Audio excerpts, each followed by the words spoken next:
Hi అండి, నమస్తే. Welcome to Anusha education channel అండి. సో ఈరోజు అయితే మనము తెలుగు కంటెంట్కి సంబంధించిన కంటెంట్ మరియు మెథడాలజీ అయితే చూద్దాం. ఎందుకంటే మనకు ఫస్ట్ ఎగ్జాము తెలుగు ఎగ్జామే కాబట్టి సో ఎక్కువ బిట్స్ దానికి సంబంధించింది అయితే చేస్తానండి. సో వీడియోలోకి వెళ్ళే ముందు వీడియో నచ్చితే కనుక ఒక లైక్ చేసి షేర్ చేసి సబ్స్క్రైబ్ చేయండి. అట్లే ఇంకొకటి ఏంటంటే నా విన్నపము, సో క్వశ్చన్ ఆన్సర్ జస్ట్ చూస్తున్నారు, సో మీరు ఎక్స్ప్లెనేషన్ కూడా వినండి. ఎందుకంటే ఎక్స్ప్లెనేషన్ వల్ల ఏమవుతుందంటే మీకు సో గుర్తు ఎక్కువ ఉంటుందన్నమాట. ఎగ్జామ్లో మీకు గుర్తు వస్తుంది, సో ఎక్స్ప్లెనేషన్ ఇది కదా అని. సో బిట్ ఊరికే స్కిప్ చేసుకుంటూ వెళ్తే మీకు అసలు సబ్జెక్ట్ ఏందనేది అర్థం కాదండి. సో దానికోసమే ఫస్ట్ అయితే మనకు కంటెంట్లో వచ్చే పద్యం అయితే చూద్దామండి. అది 61 నుంచి 64 ప్రశ్నల వరకు ఈ పద్యానికి సంబంధించి. శ్రీశైలేశు భజింతును యభు ఘాంచీనాథు సేవింతును కాశీవల్లభు గొల్వబోధును మహాకాళేశు భుజింతును నా శీలబనువైన మేరు మనుచున్ రక్షింపనే నీ కృపా శ్రీశృంగార విలాసహాసముచే శ్రీకాళహస్తీశ్వర. సో మనకు శతక పద్యం అనమాట. శ్రీకాళహస్తీశ్వర అనే శతకం కానీ స్థల పురాణం కానీ రచించింది ఎవరంటే మనకు దూర్జటి. ఈయన శ్రీకృష్ణదేవరాయల యొక్క ఆస్థాన కవి అనమాట. సో అష్టదిగ్గజ కవుల్లో ఒకడు. ఇక శ్రీశైలేశు భజింతు అంటే శ్రీశైలంలో ఉండే మల్లికార్జున లేదా కాంచీనాథుని అంటే కాశీలో ఉండే కాంచీనాథుని సేవించాలా. కాశీవల్భు గొల్వబదును అంటే ఇలా అనేక రూపాలు ఉన్నావు కదా, ఏ రూపంలో పూజించినా నువ్వు నాకు రక్షగా ఉండు తండ్రి అని ఇక్కడ భావం అవుతుందన్నమాట. సో దీనికి సంబంధించిన మనము ప్రశ్నలు అయితే ఉంటాయి కదా, అంటే 61 నుంచి 64 వరకు ఉండే ప్రశ్నలు అయితే ఒకసారి చూద్దాం. ఇక్కడ శ్రీశైలేశ్వరుడు అనగా ఎవరు? ఆప్షన్ చూద్దాం. శ్రీశైలేశ్వరుడు అంటే శ్రీశైలంలో ఉండేవాడు ఎవరు? మల్లికార్జునుడు, శంకరుడు, భీమేశ్వరుడు, మహాకాలుడు. కరెక్ట్ ఆన్సర్ ఎవరండి? మల్లికార్జున స్వామి మనకు శ్రీశైలంలో ఉన్నాడనమాట. తర్వాత కాంచీనాథుడులోని సమాసం. కాంచి అంటే అక్కడ ఎవరు? పార్వతీదేవి యొక్క నాథుడు. కాంచీ నాథుడు అంటే మనకేమవుతుంది? బహువ్రీహి. కాంచీనాథుడు అంటే కాంచీమాత అంటే పార్వతీదేవి యొక్క భర్త. ఎవరు? శివుడు. అంటే ఇక్కడ మనకు కరెక్ట్ ఆన్సర్ ఏంటి? బహువ్రీహి సమాసం అనేది కరెక్ట్ ఆన్సర్ అవుతుందండి. అంటే అన్య పదార్థ ప్రాధాన్యం ఉంది కాబట్టి అది మనకు బహువ్రీహి సమాసం అయితే అవుతుందండి.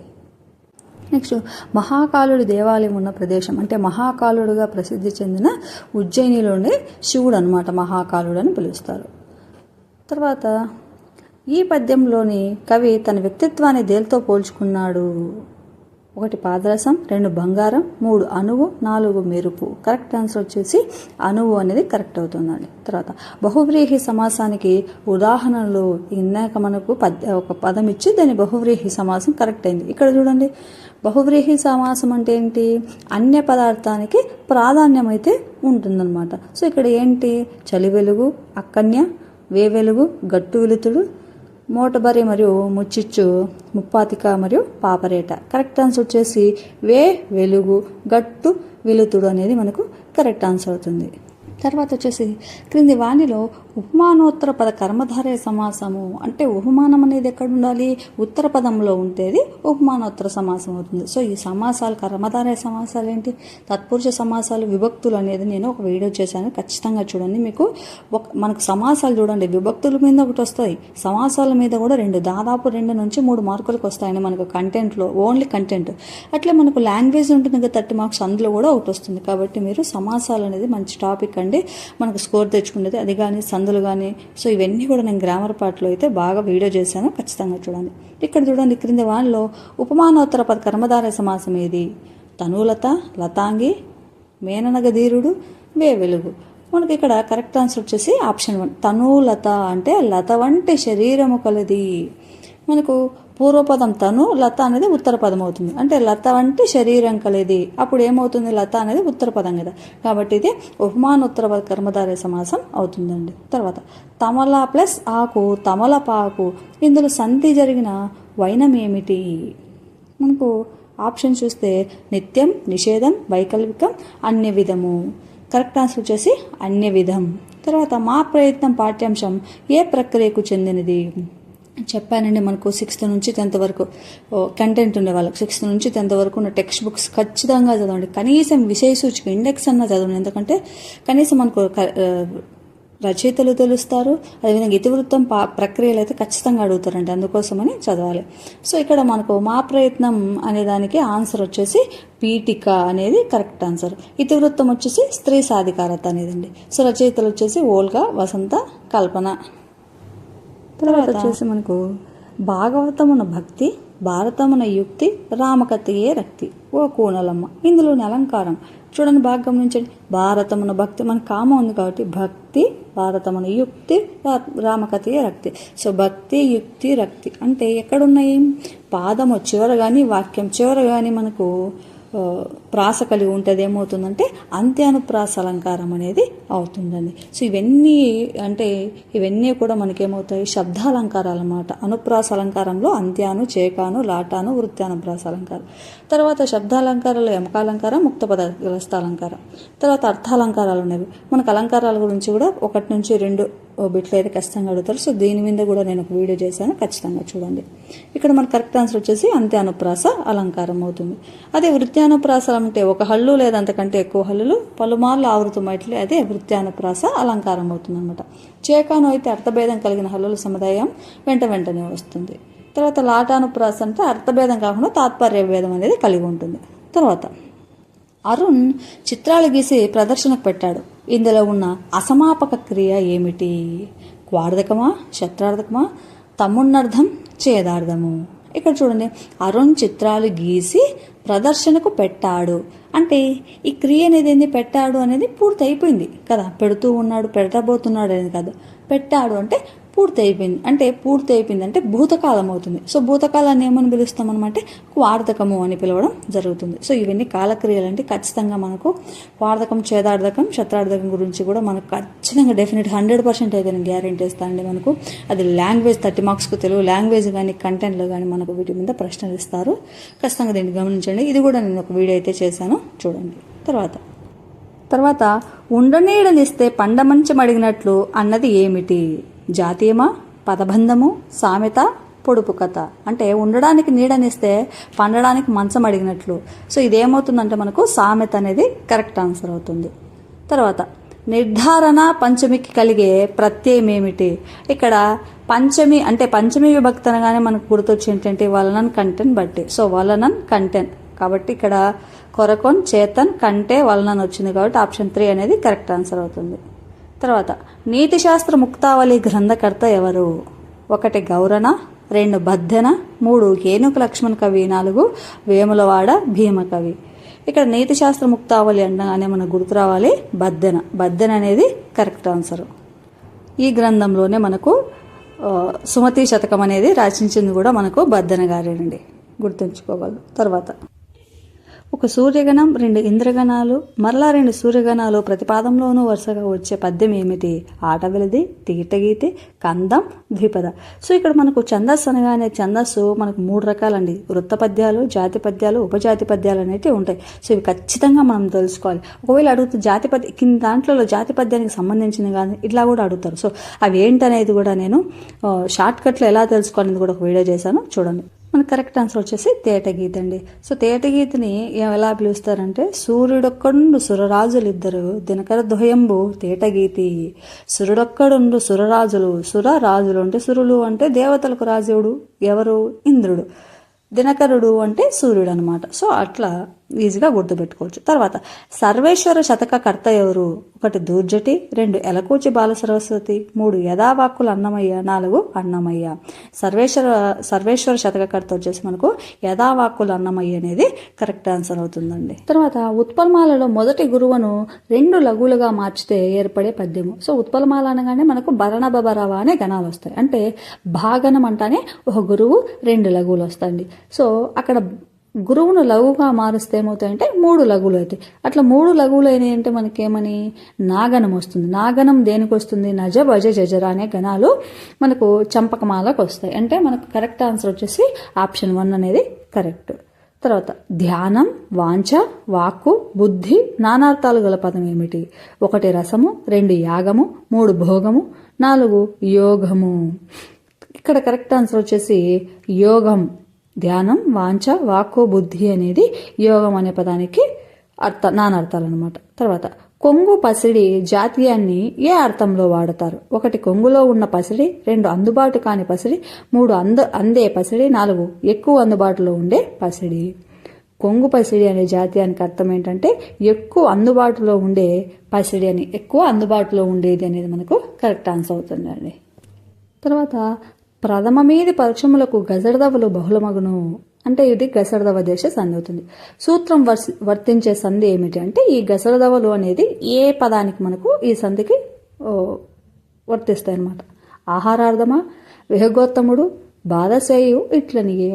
కరెక్ట్ ఆన్సర్ వచ్చేసి బాధసేయు, బాధ ప్లస్ చేయు, బాధసేయు అంటే గసడదవలు సాకు. ఇక్కడ ఏం చెప్పాడు? ప్రథమ మీది, ఇక్కడ ప్రథమ వర్గంలో ఏముంది? చా అన్నమాట. సో దానికి సా, చా సా అనేది ఇక్కడ బహుళం అవుతుంది. కాబట్టి కరెక్ట్ ఆన్సర్ బాధసేయు. తర్వాత 2, 4 పాదాలలో మాత్రమే యతి ఉండే పద్యం ఏమిటి? కందపద్యం, తేటగీతి, సీసము, శార్దూలము. మన కరెక్ట్ ఆన్సర్ వచ్చేసి కందపద్యం అనేది కరెక్ట్ ఆన్సర్ అండి. తర్వాత ఉపమేయ ఉపమానములందున్న భిన్న ధర్మములను బింబ ప్రతిబింబ భావంతో చెప్పితే అది ఏమవుతుంది? సందేహాలంకారం, దృష్టాంతాలంకారం, వ్యతిరేకాలంకారం, పర్యాయాలంకారం. భిన్న ప్రతిబింబ అంటే బింబ ప్రతిబింబాలు అంటేనే మనకు దృష్టాంతాలంకారం అనేది కరెక్ట్ ఆన్సర్ వస్తుందన్నమాట. సో దృష్టాంత శతకము పద్యాలలో మొదటగా పెట్టింది వచ్చేసి మనకు మారణ కవి. తర్వాత ధాతువులకు అర్థ విశేషమును చేరు ప్రత్యయములేటి? తద్దితములు, ప్రత్యయములు, సముచ్చయములు, 4 కృత్తులు. కరెక్ట్ ఆన్సర్ వచ్చేసి ధాతువులకు అర్థ విశేషం వచ్చేసి కృతులు అనేది కరెక్ట్ ఆన్సర్ అవుతుందండి మనకు. ఇక్కడ మన కృత్తులు అంటే ధాతువునకు విహతంబైన డుచ్ భిన్న ప్రత్యయము కుత్తునానుడు అంటే కృత్తుల కర్తాలు యథా వ్యవహారంబున గ్రాహంబులగు అనేది మనకు కరెక్ట్ ఆన్సర్ అవుతుందన్నమాట. తర్వాత వచించు వేములవాడ భీమనభంగి నిర్ధున్న లీల నొక్కొక్క మాటు అని తన కవిత్వ లక్షణాలను ప్రస్తావించిన కవీశ్వరుడు ఎవరు? చూడండి, వచించు వేములవాడ భీమనభంగి నిర్ధుండ లీల నొక్కొక్క మాటు. ఇక్కడ వచ్చేసి ఈయన 4 చెప్పాడు అనమాట. సో అది ఒకటి ఉభయవాక్ప్రౌఢి అని ఆయన గురించి, నన్నయ్య గురించి కానీ, వేములవాడ భీమన గురించి కానీ, ఎర్రన గురించి కూడా చెప్పిండు అనమాట. ఇట్లా అంటే వాళ్ళలాగా నేను రచన చేస్తా అని చెప్పింది ఎవరంటే మనకు 15వ శతాబ్దానికి చెందిన శ్రీనాథుడు అనేది కరెక్ట్ ఆన్సర్ అవుతుందండి. సో అవి ఆ 4 వచనాలు ఏంటనేది కూడా నేను ఒకసారి చెప్తా, వినండి. చెప్పాను కదా, వచింతు వేములవాడ భీమన భంగి నిర్ధున్న లీల నొక్కొక్క మాటు అని చెప్పింది వచ్చేసి శ్రీనాథుడు. అలాగే భాషింతు నన్నయ్య భట్టు మార్గంబున ఉభయవాక్ప్రౌఢి నొక్కొక్క మాటు. అలాగే వాకృత్తి తిక్కయజ్జు ప్రకారంబున రసాభ్యునుచి బంధముగా నొక్కొక్క మాటు. తర్వాత పరడవింతు ప్రబంధ పరమేశ్వర ఠేవ సూక్తి వైచిత్రి నొక్కొక్క మాటు అని ఈయన కాశీఖండము ఇక్షురసం అని కవిత్వ లక్షణాలు ప్రస్తావించాడు.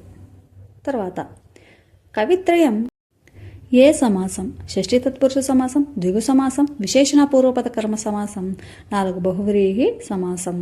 కవిత్రయం అనేది కవి యొక్క త్రయము అంటే మనకు షష్ఠీ తత్పురుష సమాసం వస్తుందండి ఇక్కడ. తర్వాత క్రింది వాణిలో అర్ధాపకర్షకు ఉదాహరణ ఏమిటి? ఉద్యోగం, వ్యవసాయం, తద్దినం. 2 దేవదాసి, కైంకర్యం, ఛాందసుడు. 3 ముహూర్తం, సన్యాసి, గర్భవతి. 4 శనిగ్రహం, వస్తాడు, మధుపర్కాలు. ఇక్కడ అర్ధాపకర్ష అంటే అప్పట్లో ఒక గౌరవం ఉండి ఇప్పుడు అంటే అర్ధగౌరవం మారడం అవుతుందన్నమాట. అర్ధాపకర్ష అంటే ఇక్కడ చూడండి, అర్ధ గౌరవం మారడం అంటే దేవదాసి అంటే అప్పుడు పవిత్రంగా చూసేవాళ్ళు, గుళ్ళో డ్యాన్స్ వేసేవాళ్ళు. ఇప్పుడు దేవదాసి అంటే ఒక అర్థం వచ్చేసింది అనమాట, కైంకర్యం కానీ ఛాందసులు. కాబట్టి మనకు ఆప్షన్ 2 అనేది కరెక్ట్ ఆన్సర్ అవుతుందండి. తర్వాత గంగోదకం సంధి పదంతో సమాసం కాని సంధి పదం ఏమిటి? గంగోదకం, గంగా ప్లస్ ఉదకము, గంగోదకము మనకు గుణసంధి. మహర్షి, మహా ప్లస్ ఋషి గుణసంధిని. వసంతోత్సవం, వసంత ప్లస్ ఉత్సవం, వసంతోత్సవం ఇది కూడా గుణసంధి. సర్వేశ్వరుడు, సర్వ ప్లస్ ఈశ్వరుడు, సర్వేశ్వరుడు ఇది కూడా గుణసంధి.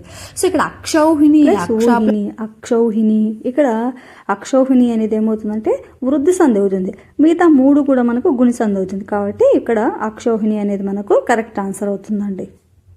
తర్వాత మనకు ఈ సందులు కూడా 1 నుంచి 2 మార్కులకి అయితే ఖచ్చితంగా వస్తాయండి, మనం చదువుకోవాలి. నేను వీడియో కూడా చేశాను, ఒకసారి మన ఛానల్ చూడండి. కష్టపడి పని చేస్తే ఫలితం దానంతట అదే వస్తుంది. ఇందులో చెప్పబడ్డ అసమాపక క్రియ ఏమిటి?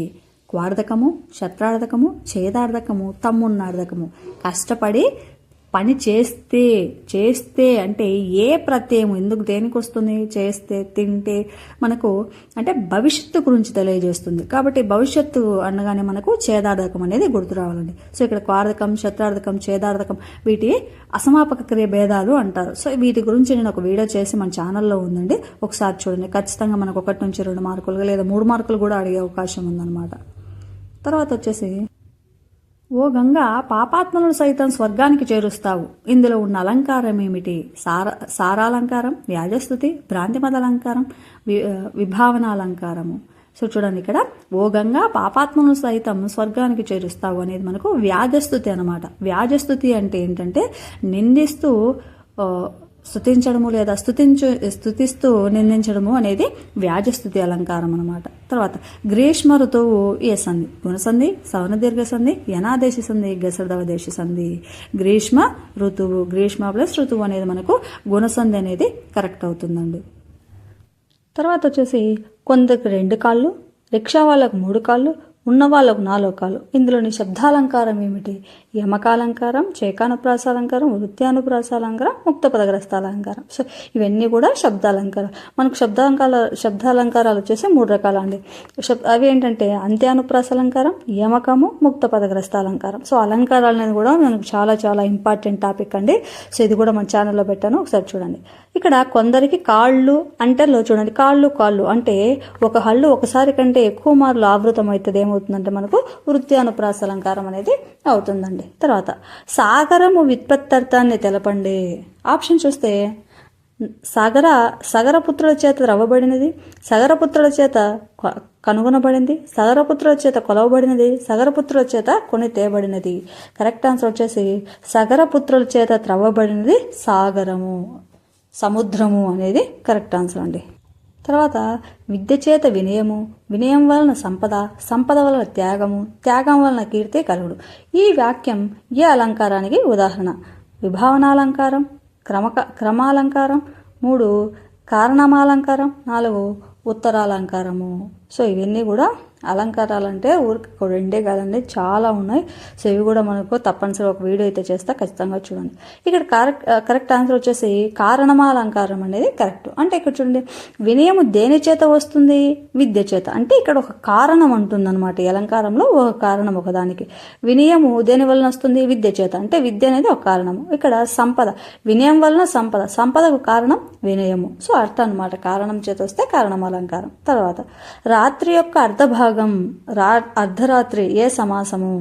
అర్ధరాత్రి, రాత్రి యొక్క అర్ధభాగము. షష్ఠీ తత్పురుష సమాసం, విశేషణ పూర్వపద కర్మధారయ సమాసం, ప్రథమ తత్పురుష సమాసం, 4 ద్వితీయ తత్పురుష సమాసము. రాత్రి యొక్క అర్ధభాగము అనేది షష్ఠీ తత్పురుష సమాసం అనేది కరెక్ట్ ఆన్సర్. తర్వాత వచ్చేసి జీవితము అనే ప్రకృతి, జీవితము అనేది వికృతి.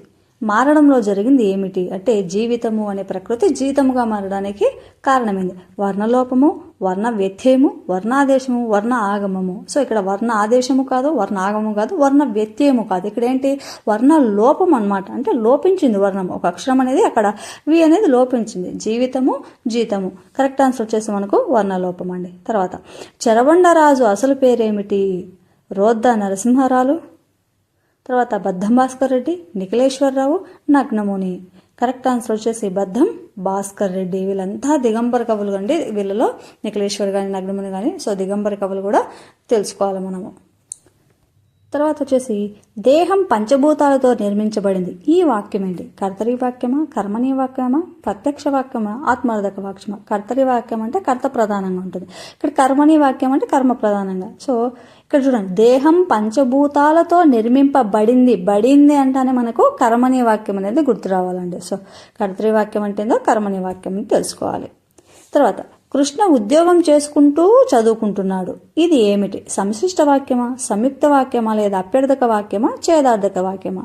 సో కృష్ణ ఉద్యోగం చేసుకుంటూ చదువుకుంటున్నాడు అంటే ఇందులో చూడండి, కృష్ణ ఉద్యోగం చేసుకుంటూ అనేది అసమాపక క్రియ, చదువుకుంటున్నాడు అనేది సమాపక క్రియ అనమాట. సో ఒక సమాపక క్రియ ఉండి 1 లేదా 2 అసమాపక క్రియలు ఉంటే అది ఏమవుతుందంటే మనకు సంశ్లిష్ట వాక్యం అనేది అవుతుందండి, సంయుక్త వాక్యం అయితే కాదు. తర్వాత భిక్ష పాఠం దేని నుండి గ్రహించబడింది? సో భిక్ష అనే పాఠం అయితే మనకు ప్రీవియస్ 10th ఉంది కదా, ఆ 10th టెక్స్ట్ బుక్లో అయితే ఉంది. సో దీనికి కవి వచ్చేసి శ్రీనాథుడు. ఇక్కడ చూద్దాం. కాశీఖండం సప్తమాశ్వాసం, కాశీఖండం ద్వితీయాశ్వాసం, కాశీఖండం చతుర్థాశ్వాసం లేదా కాశీఖండం ప్రథమాశ్వాసము. మనకు భిక్ష అనే పాఠం వచ్చేసి కాశీఖండం సప్తమాశ్వాసం నుంచి అయితే గ్రహించడం జరిగిందండి. తర్వాత గరళకంఠుడు సమాస పద లక్షణం ఏమిటి? సో గరళకంఠుడు అంటే కంఠం నందు గరళము ధరించిన వాడు ఎవరు? శివుడు. అంటే ఇక్కడ చూడండి, అన్య పదార్థ ప్రధానం అయితే ఉంది, అంటే ఇది బహువ్రీహి సమాసం అవుతుంది. కాబట్టి ఇదేంది? అన్య పదార్థ ప్రధానం కలిది బహువ్రీహి సమాసం. గరళకంఠుడు అంటే కంఠం నందు గరళం కలవాడు, అంటే విషయం కలవాడు శివుడు.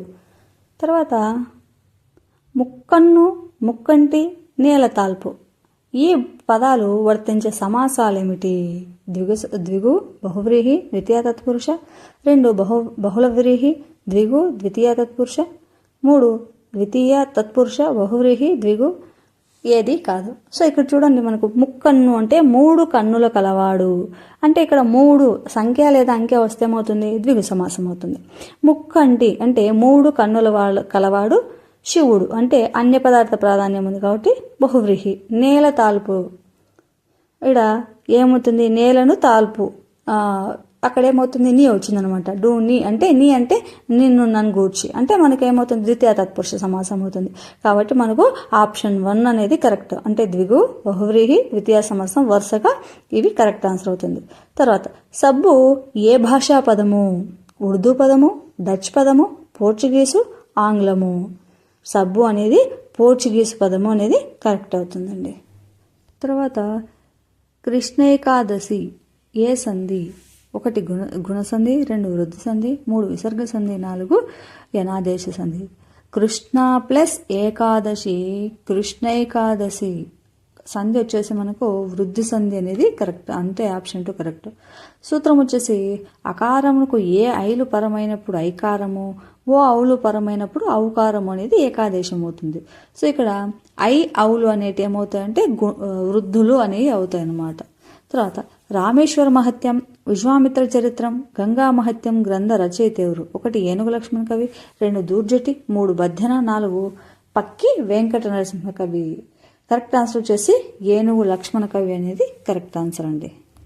తర్వాత వచ్చేసి తెనుగుల మీద సాంస్కృతిక పరిశ్రమలకు గసరదవలు రావు. ఈ సూత్రానికి ఉదాహరణ సంధి పదం ఏది? 1 భూషలు దాల్చి, 2 కాలు సేతులు, 3 వాడుకంసారి, 4 ఊరు వల్లెలు. వాడుకంసారి అనేది కరెక్ట్ ఆన్సర్ అవుతుంది. తర్వాత గ్రాంధిక భాషను సమర్థిస్తూ ఏ డిఫెన్స్ ఆఫ్ లిటరరీ తెలుగు గ్రంథాన్ని వ్రాసిన వారు ఎవరు? వేదం వెంకటరాయ శాస్త్రి, జయంతి రామయ్య పంతులు, 3 పింగళి లక్ష్మీకాంతం, 4 బుర్రా శ్రీధర్రావు. ఇక్కడ చూడండి, మనకు కరెక్ట్ ఆన్సర్ వచ్చేసి జయంతి రామయ్య పంతులు. ఈయన గ్రాంధిక భాషను సమర్థిస్తే మనకు వ్యవహారిక భాషను వచ్చేసి గిడుగు వెంకటరామూర్తి గారు అయితే సమర్థించారన్నమాట. చిలుకు అనే పదం ఏ మాండలికము? 1 పూర్వ మండలం, 2 దక్షిణ మండలం, 3 ఉత్తర మండలం, 4 మధ్య మండలం. అసలు పూర్వ మండలాలనే కళింగ మండలం కూడా అంటారు. అవి ఏంటి? శ్రీకాకుళం, విజయనగరం, విశాఖపట్నం జిల్లాలను పూర్వ మండలాలు అంటారు. దక్షిణ మండలాలు అంటే ఏంటంటే మనకు రాయలసీమ, నెల్లూరు, ప్రకాశం జిల్లాలు అయితే. తర్వాత వచ్చేసి ఉత్తర మండలాలు అంటే తెలంగాణ కానీ, మహబూబ్ నగర్ కానీ, ఖమ్మం కానీ జిల్లా, ఇవన్నీ కూడా వాటి కిందకు వస్తాయి అన్నమాట మనకు.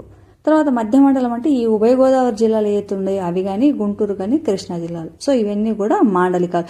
ఖచ్చితంగా మనకు పూర్వ మండలం, ఉత్తర మండలాల మీద అంటే ఈ 4 ఉన్నాయి కదా, వీటి మీద ఖచ్చితంగా మనకు తెలుగు మాండలికాల మీద ఒక ప్రశ్న అయితే వస్తుంది అనమాట. సో ఇక్కడ చిలుకు అనే పదం ఏ మాండలికము? చిలుకు అంటే చూడండి, గొలుసు అనేది పూర్వ మండలము. తర్వాత దక్షిణ మండలంలో చిలుకు అంటారు, అంటే గొలుసు అంటే గడ వేసినామా, గొలుసు పెట్టినారు అంటారు. తర్వాత ఉత్తర మాండలికం తెలంగాణలో ఏమంటారు? గొండ్లెం అంటారు. అదే ఇతర కోస్తా జిల్లాలో గొండ్లెమే అంటారు.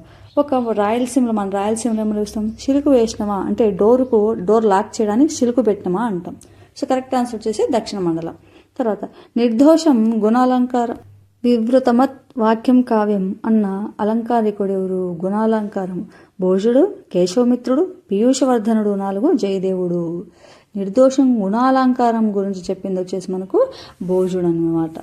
తర్వాత వచ్చేసి భావన భావావేశముల శబ్ద స్వరూపమే కవిత్వం అని అన్నవారు ఎవరు? Johnson, PB Shelley, 3 Hazlitt, 4 Wordsworth. మన కరెక్ట్ ఆన్సర్ వచ్చేసి హాజ్లిట్ అనేది కరెక్ట్ అవుతుందండి. తర్వాత అపూర్వ వస్తు క్షమ ప్రజ్ఞ, అపూర్వ వస్తు నిర్మాణ క్షమ ప్రజ్ఞ అని అన్నవారెవరు? ఆనందవర్ధనుడు, రాజశేఖరుడు, మమ్ముటుడు, అభినవ గుప్తుడు. ఎవరైతే మనకు ఈ విమర్శ గురించి ఉంది కదా, సంస్కృతంలో కవుల గురించి కానీ, వాళ్ళ కావ్యాలు కానీ, వాళ్ళు వచ్చిన నిర్వచనాలు కానీ, వాళ్ళు చెప్పిన రస సిద్ధాంతాలు కానీ అయితే మనకు చాలా ఇంపార్టెంట్. అట్లే కావ్య ప్రయోజనాలు, కావ్య హేతులు కూడా చాలా చాలా ఇంపార్టెంట్ అండి. మనం ఖచ్చితంగా వాటి మీద మార్క్స్ 2 నుంచి 3 మార్కులకి అయితే వస్తాయి. బాగా నేర్చుకోవాలి. ఇక్కడ కరెక్ట్ ఆన్సర్ వచ్చేసి అభినవ గుప్తుడు అనేది కరెక్ట్ అవుతుందండి. తర్వాత వచ్చేసి అలంకార శేఖరం గ్రంథకర్త. ఆప్షన్ చూస్తే కేశవమిత్రుడు, భానుదత్తుడు, హేమచంద్రుడు, పీయూషవర్షుడు. అలంకార శేఖరం గ్రంథకర్త వచ్చేసి కేశవమిత్రుడు అనేది కరెక్ట్ ఆన్సర్ అండి. తర్వాత కావ్యమానందదాయ యశసేకాంత తుల్యతమోపదేశాయ చ అని ఎవరన్నారు? రామరాజభూషణుడు, హేమచంద్రుడు, మమ్ముటుడు, వాగ్భటుడు. కరెక్ట్ ఆన్సర్ వచ్చేసి రామరాజ భూషణుడు అనేది మనకు కరెక్ట్ ఆన్సర్ అవుతుందండి. వీళ్ళందరూ కూడా మనకు సంస్కృత కవులు. వీళ్ళ గురించి అయితే మనం బిట్ అడుగుతారు అనమాట. వీరరసానికి స్థాయి భావం ఏమిటి? క్రోధము, శమము, ఉత్సాహము, విస్మయము. కరెక్ట్ ఆన్సర్ వచ్చేసి మనకు ఉత్సాహం అండి. అదే క్రోధానికి స్థాయి భావం కూడా ఉంటుంది అనమాట. సో క్రోధానికి కానీ ప్రతి ఒక్కటి. సో ఎన్ని మనకు రసాలు, రసస్థాయిలు అయితే ఉన్నాయి. సో వీటి గురించి అయితే ఇప్పుడు మనం తెలుసుకుందాం. క్రోధం వచ్చేసి రౌద్రానికి మనకు స్థాయి భావం అనమాట. అదే శమము అనేది వచ్చేసి మనకు శాంతానికి స్థాయి భావము. విస్మయం అనేది వచ్చేసి అద్భుతానికి మనకు స్థాయి భావం అనమాట. అంటే రసం అద్భుతమైతే దాని స్థాయి భావం విస్మయం అనమాట. ఇక్కడ మనకు వీరరసానికి వచ్చేసి ఉత్సాహము. సో ఇవి ఖచ్చితంగా రసాలు, స్థాయి భావాలు కూడా ఖచ్చితంగా నేర్చుకోండి. నేను దీని గురించి అయితే ఒక వీడియో ఖచ్చితంగా చేస్తాను. తర్వాత భక్తిని 10వ రసంగా పేర్కొన్న వారెవరు? భవభూతి విశ్వనాథుడు. ఆప్షన్ 2 జయదేవుడు, కవికర్ణ పురోగోస్వామి. తర్వాత కవికర్ణ పురగోస్వామి, మధుసూదన సరస్వతి. ఆప్షన్ 4 రూపగోస్వామి మరియు మధుసూదన సరస్వతి. కరెక్ట్ ఆన్సర్ వచ్చేసి రూపగోస్వామి, మధుసూదన సరస్వతి అనేవారు భక్తిని 10వ రసంగా పేర్కొనడం జరిగిందనమాట. సో దీనికి స్థాయి భావం వచ్చేసి భగవద్రతి అనేది కరెక్ట్. తర్వాత వచ్చేసి రసం సహృదయనిష్టం అని పేర్కొన్న అలంకారికుడు ఎవరు? 1 శ్రీశంకుడు, 2 అభినవగుప్తుడు, 3 భట్టలోలకుడు, 4 భట్టనాయకుడు. కరెక్ట్ ఆన్సర్ వచ్చేసి మనకు అభినవ గుప్తుడు అండి. తర్వాత తెలుగు జానపద గేయ సాహిత్యం ఎవరి పరిశోధన గ్రంథము? తెలుగు జానపద గేయ సాహిత్యం ఎవరి పరిశోధన గ్రంథం? 1 బిరుదరాజు రామరాజు, 2 ఎస్టీ జ్ఞానానంద కవి, 3 నాయని కృష్ణకుమారి, 4 ఇరువెంటి కృష్ణమూర్తి. సో మనకి జానపదాలు కూడా కానీ మాండలికాలు కూడా ఖచ్చితంగా వస్తాయి. అట్లే మనకు ప్రాచీన సాహిత్య విమర్శ కూడా ఎక్కువగా వస్తాయండి. సో ఇక్కడ మనకు తెలుగు జానపద గేయ సాహిత్యం అనేది బిరుదరాజు రామరాజు గారి యొక్క పరిశోధనా గ్రంథం అయితే మనం గుర్తించాలి. తర్వాత అనువాద పద్ధతిలోను శైలిలోను తరువాత కవులకు మార్గదర్శకుడు ఎవరు అంటే నన్నయ్య, తిక్కన, ఎర్రన, శ్రీనాథుడు. సో మనకు అనువాద పద్ధతిలో ఉంటే సంస్కృతంలోని వేదవ్యాసుడు రాసిన మహాభారతాన్ని తెలుగులోకి అనువాదంతో మొట్టమొదట మిగతా వాళ్ళందరికీ ఆదర్శమైన వాడు ఎవరు అంటే నన్నయ్య అనమాట. సో కరెక్ట్ ఆన్సర్ వచ్చేసి నన్నయ్య. తర్వాత తిక్కన, తర్వాత మనకు ఎర్రన. వీళ్ళు మహాభారతాన్ని పూరించడం అయితే జరిగింది. తర్వాత ఒక దృష్టాంతాన్ని విధిగా చెప్పడం ఏ శతకంలోని ప్రత్యేకత? భాస్కర్ శతకమా, దాశరథి శతకం, నరసింహ శతకం, శ్రీ వెంకటేశ్వర శతకము. సో దృష్టాంత శతకం అనేది తెలుగులో వచ్చిన మొట్టమొదటి శతకం అండి. సో దీనిని రాసింది ఎవరు అంటే మనకు మారద వెంకయ్య గారు. సో మారద వెంకయ్య అనగానే మనకు భాస్కర్ శతకం అనేది గుర్తుకు రావాలి. సో దృష్టాంతకము అంటే ఉదాహరణలు అన్నమాట. తర్వాత వచ్చేసి భాష్మము అనే పదానికి నానార్థాలు అంటే వేరు వేరు అర్థాలు అయితే వస్తుంది. పర్యాయ పదాలు అంటే సేమ్ అర్థం వస్తుంది. ఇక్కడ చూడండి భాష్పము. ఆప్షన్ చూస్తే 1 వాన, మేఘము, వంశము, 2 కన్నీరు, ఆవిరి, ఇనుము, 3 కన్నీరు, యంత్రము, సంవత్సరం, 4 ఇనుము, వస్త్రం, ఆకాశం. సో బాష్పం అంటే తల్లిని బాష్పాలు అంటే ఏడిస్తే బాష్పాలు కార్చొద్దు అంటాం. అట్లే బాష్పీభవించిందంటే ఆవిరి పొందింది అంటాం. తర్వాత బాష్పం అనేది ఇనుము కూడా వస్తుంది అనమాట. సో ఇక్కడ కరెక్ట్ ఆన్సర్ వచ్చేసి ఆప్షన్ 2 కన్నీరు, ఆవిరి, ఇనుము అనేది కరెక్ట్ ఆన్సర్ అండి. తర్వాత పోతన కలం నుండి జాలువారిన ఆంధ్ర మహాభాగవతం ఏ కోవకు చెందింది? ఒకటి పురాణం, 2 ఇతిహాసం, 3 పురాణ ఇతిహాసం, 4 స్వతంత్ర పద్య కావ్యము. సో ఆంధ్ర మహాభాగవతం అనేది మనకు పురాణంకు చెందిన రచన అండి. తర్వాత చదువది ఎంత కలిగిన రసజ్ఞత ఎంచుకు చాలకున్న నా చదువు. సో ఇది పద్యం పూర్తి ఏంటంటే, చదువు నిరర్ధకము గుణ సంయుతులెవ్వరు మెచ్చురెచ్చుటన్ బదునక మంచి కూర నలపాకము చేసినైన నందు నిం పదవేడు నిప్పు లేక రుచిబుట్టగా నేర్చునటయ్య భాస్కర. భాస్కర అంటే మనకు భాస్కర శతకంలోనిది ఈ పద్యం అయితే. తర్వాత వచ్చేసి తలపోయు, సెలవిచ్చు అన్నవి ఏమిటి? కృతంతాలు, ఔపవిభక్తికాలు, శబ్దపల్లవాలు, తద్ధర్మార్థకాలు. మనకి ఇక్కడ తలపోయు, సెలవిచ్చు అంటే ఇవి ఏంటంటే ధాతువులు, క్రియాపదాలు నామవాచకాలకు సహాయకంగా ధాతువులు అనుసరించి ప్రయోగించబడతాయి. అవి వేరే అర్థాలు ఇస్తాయి. అంటే వీటికి ఇప్పుడు ఇక్కడ ఏమున్నాయంటే తలపోయు, సెలవిచ్చు అనేది ఇది ఒక అర్థం ఉంటుంది. అది ఇది వేరే పదాలతో కలిస్తే వేరొక అర్థం వస్తుందన్నమాట. కాబట్టి వీటిని ఏమని పిలుస్తారంటే శబ్ద పల్లవాలు అంటారు. అంటే మేలు, ఇప్పుడు మేలు కొను అంటే మేలు కొను, చొర అనేది ఒక పదం, పడు అనేది ఒక పదం. కానీ ఇది ఈ రెండు కలిపితే ఏమొస్తుంది? చొరపడు అంటే వేరొక అర్థం వస్తుంది అనేది. తర్వాత వచ్చేసి జానపద గేయాల ప్రధాన లక్షణాలు ఏమిటి? ఆప్షన్ 1 లిఖిత ప్రచారం, ఏకకర్తృకం. 2 మౌఖిక ప్రచారం, జ్ఞాతకర్తృకం. 3 ఆశురచన, అనామక కర్తృత్వం. 4 వచ్చేసి ఆకృతిక శైలి మరియు గానయోగిత రాహిత్యము.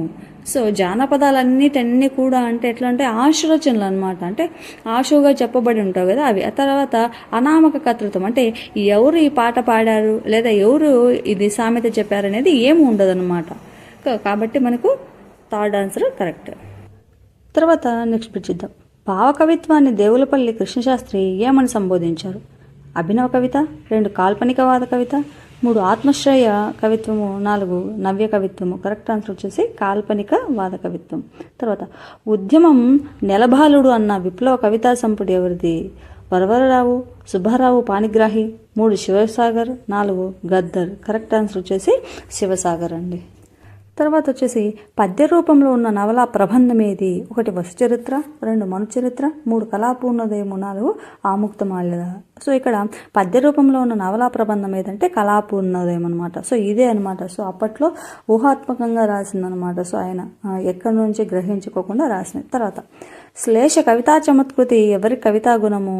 శ్లేష కవితా చమత్కృతి అంటే కొన్ని కవులకు కొన్ని ఇష్టమైన అలంకారాలు ఉన్నాయన్నమాట. ఇప్పుడు రామరాజభూషణుడికి వచ్చేసి శ్లేష కవిత చమత్కృతి అనేది రామరాజభూషణుడికి. సో ఈ రామరాజభూషణుని ఏమని పిలుస్తారంటే భట్టుమూర్తి అని కూడా పిలుస్తారు. అదే చేమకూరు వెంకట కవికి వచ్చేసి శ్లేష మరియు ఆ యమకాలంకారం 2 కూడా ఆయనకు ఇష్టం అన్నమాట. తర్వాత కాళిదాస్కి వచ్చేసి ఉపమాలంకారము, పోతనకు వచ్చేసి శబ్దాలంకారాలము, మారద వెంకయ్యకి వచ్చేసి దృష్టాంతాలంకారం, శ్రీనాథునికి అర్ధాంతరన్యాసము, శ్రీకృష్ణదేవరాయలకు వచ్చి స్వభావోక్తి, తిక్కనకు ఉపమాలంకారం. ఇట్లా ఒక్కొక్క కవికి ఒక అలంకారం అనేది ఇష్టం అన్నమాట. సో లాస్ట్ టైం కూడా మనకి ఎవరిని పోతన గురించి అయితే ఇవ్వడం జరిగింది. శబ్దాలంకారాలు బాగా రాసిన కవి ఎవరు అంటే అక్కడ పోతన ఇచ్చారనమాట. కాబట్టి ఇవి చాలా ముఖ్యం తెలుసుకోండి. తర్వాత కావ్యాలంకార చూడమని అనే అలంకార శాస్త్ర గ్రంథకర్త ఎవరు? వెన్నకోటి పెద్దన, చిత్రకవి పెద్దన, అలసాని పెద్దన, రామరాజభూషణుడు. 3 మనకు కావ్యాలంకార చూడమని వచ్చేసి వెన్నకోట పెద్దన అనేది కరెక్ట్ ఆన్సర్ అండి. సో మనకు అలంకార శాస్త్ర గ్రంథాలు ముఖ్యమే, వాళ్ళు చెప్పిన నిర్వచనాలు ముఖ్యమే, వాళ్ళ కావ్య సాంప్రదాయాలు అవి కూడా మనకు ముఖ్యమైనండి. తర్వాత తెలుగులో వెలువడిన తొలి అభ్యుదయ కవితా సంకలనం ఏది? 1 నయాగర, 2 మహాప్రస్థానం, 3 ఖడ్గసృష్టి, 4 వజ్రాయుధము. సో మనకు తెలుగులో వెలువడిన తొలి అభ్యుదయ కవిత వచ్చేసి నయాగర అనేది కరెక్ట్ ఆన్సర్ అండి. తర్వాత వ్యక్తిని కానీ వ్యవస్థను కానీ విమర్శించడం ఈ ప్రక్రియలో సాధారణము. కథానిక, నవల, గల్పిక, వైజ్ఞానిక కల్పనా వ్యాసము. కరెక్ట్ ఆన్సర్ వచ్చేసి గల్పిక అండి. తర్వాత వేగుంట మోహన ప్రసాద్ రాసిన చితా చింత, బతికిన క్షణాలు అన్న రచనలు ఏ కవిత్వానికి చెందినవి? అభ్యుదయ కవిత్వం, విప్లవ కవిత్వం, అనుభూతివాద కవిత్వం, 4 దళిత కవిత్వము. కరెక్ట్ ఆన్సర్ వచ్చేసి మనకు అనుభూతివాద కవిత్వం అనేది కరెక్ట్ అండి. తర్వాత పసిడి పలుకులు, మిన్నేరు, సెలయేరు అన్న జానపద రచనలు ఎవరు రాశారు? బిరుదు రామరాజు, ఆర్వీయ Sundaram, Nedunuri Gangadharam, 4 GS Mohan. Correct answer వచ్చేసి నేదునూరి గంగాధరం అండి. తర్వాత అయితే చూద్దాం. చిత్రనలీయం, విషాద సారంగధర అన్న నాటకాలు ఎవరు రాశారు? పానుగంటి లక్ష్మీనరసింహం, కోదండ రామచంద్ర శాస్త్రి, చిలకమర్తి లక్ష్మీనరసింహం, ధర్మవరం రామకృష్ణమాచార్యులు. కరెక్ట్ ఆన్సర్ వచ్చేసి ధర్మవరం రామకృష్ణాచార్యులు. తర్వాత కత్తి పద్మారావు, జూళిరి గౌరీశంకర్ వీరు రచించిన దళితవాద కవితా సంకలనాలు ఏవి? నిశాని వర్తమానం, దేశం డైరీ, పాదముద్ర, జనగీతం మరియు ఎదురీత, 4 కొత్త గబ్బిల మరియు పంచమ వేదము. కరెక్ట్ ఆన్సర్ వచ్చేసి దేశం డైరీ, పాదముద్ర అనేది కత్తె పద్మారావు మరియు జూలూరి గౌరీశంకర్ గారి యొక్క దళిత కవితా సంకలనాలు. తర్వాత ఈ దేశంలో ఈ భూగోళంలో ఊపిరి పీల్చే ప్రతి మనిషి ఉనికి కోసం తపనపడి అతని భావితరాన్ని చూసి ఏడ్చి ఏడ్చి పిచ్చెత్తి ప్రవర్తించిన కవిత ఇది. విప్లవ కవిత్వం, అభ్యుదయ కవిత్వం, దిగంబర కవిత్వం, 4 దళిత కవిత్వము. కరెక్ట్ ఆన్సర్ వచ్చేసి దిగంబర కవిత్వం అనేది కరెక్ట్ అండి. తర్వాత ఏ జానపద ప్రక్రియకు ప్రాచీన రూపంగా కొరవంజిని పేర్కొంటారు? తోలుబొమ్మలాట, యక్షగానం, బుర్రకథ, వీరగథ కావ్యం. కరెక్ట్ ఆన్సర్ వచ్చేసి యక్షగానం అండి. తర్వాత చూద్దాం. ఇంగ్లీష్ ఛానల్ని ఈదుతున్న ఈ తరం స్త్రీలను చూస్తూ ఇంకా ఇంకా మౌనంగా ఉండడం తన వల్ల కాదన్న కవయిత్రి.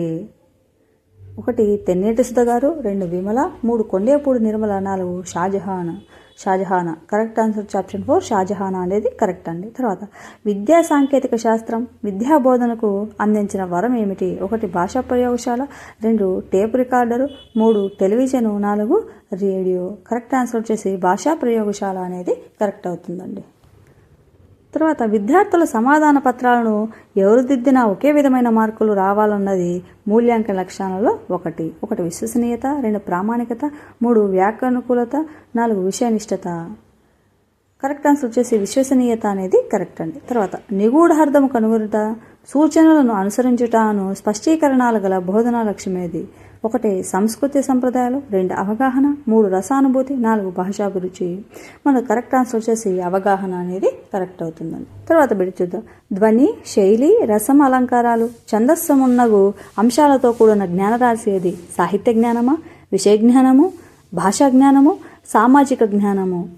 మనకి కరెక్ట్ ఆన్సర్ వచ్చేసి సాహిత్య జ్ఞానం అనేది కరెక్ట్ అవుతుందండి. తర్వాత వ్యాకరణ బోధనలో ఉదాహరణలు చెప్పి సూత్రాన్ని నిర్మింపజేయుటకు అనుసరించే పద్ధతి ఏది? అర్థ వివేచన పద్ధతి, అర్థ విశ్లేషణ పద్ధతి, నిగమోప పద్ధతి, 4 అనుమానోప పద్ధతి. కరెక్ట్ ఆన్సర్ వచ్చేసి అనుమానోప పద్ధతి అనేది కరెక్ట్ అవుతుందండి. తర్వాత విద్యా ప్రణాళిక అనగా ఏమి? విద్యాసంస్థ బయట జరిగే కార్యక్రమాల సమూహం, విద్యాసంస్థల్లో జరిగే కార్యక్రమాల సమూహం, 3 తరగతి గదిలో జరిగే కార్యక్రమాల సమూహం, 4 విద్యాసంస్థ లోపల బయట జరిగే కార్యక్రమాల సమూహము. విద్యా ప్రణాళిక అంటే విద్యాసంస్థ లోపల మరియు బయట జరిగే కార్యక్రమాల సమూహాన్ని విద్యా ప్రణాళిక అంటాం. తర్వాత మాటకు రాతకు సన్నిహితంగా ఉండి వక్త భావాన్ని శ్రోత సులభంగా గ్రహించడానికి వీలుపడే భాషా విశేషాన్ని ఎలా పిలుస్తారు? ఎలా అంటే వ్యవహారిక భాష అంటారు. అంటే మాటకు రాతకు ఒకే భాష, అంటే మన వ్యవహారిక భాష, మనం మాట్లాడేది శ్రోతలకు బాగా వినపడాలంటే వ్యవహారిక భాషలో మాట్లాడితేనే అన్ని అర్థమవుతాయి అన్నమాట. So correct answer. తర్వాత వచ్చేసి పునర్బలన ఆవశ్యకతను నొక్కి చెప్పిన ఆధునిక బోధనా వ్యూహం ఏమిటి? కార్యక్రమాయుత బోధన, బృంద బోధన, సూక్ష్మ బోధన, 4 కృత్యాధార బోధన. కరెక్ట్ ఆన్సర్ వచ్చేసి మనకు కార్యక్రమాయుత బోధన అనేది కరెక్ట్ అవుతుందండి. తర్వాత శిశువు తన సౌందర్య దృష్టిని, ఆనందానుభూతిని వ్యక్తం చేయడానికి ఉపయోగపడే సహజ మాధ్యమం మాతృభాష అని ఎవరన్నారు? మహాత్మా గాంధీ, WM రైబస్, 3 విలియం బ్లాక్, 4 యునెస్కో వారు. కరెక్ట్ ఆన్సర్ వచ్చేసి మహాత్మా గాంధీ అనేది కరెక్ట్ అండి. తర్వాత ప్రస్తుత పాఠశాలలో సంవత్సరంలో 4 సార్లు నిర్వహించే మూల్యాంకనం ఏమంటారు?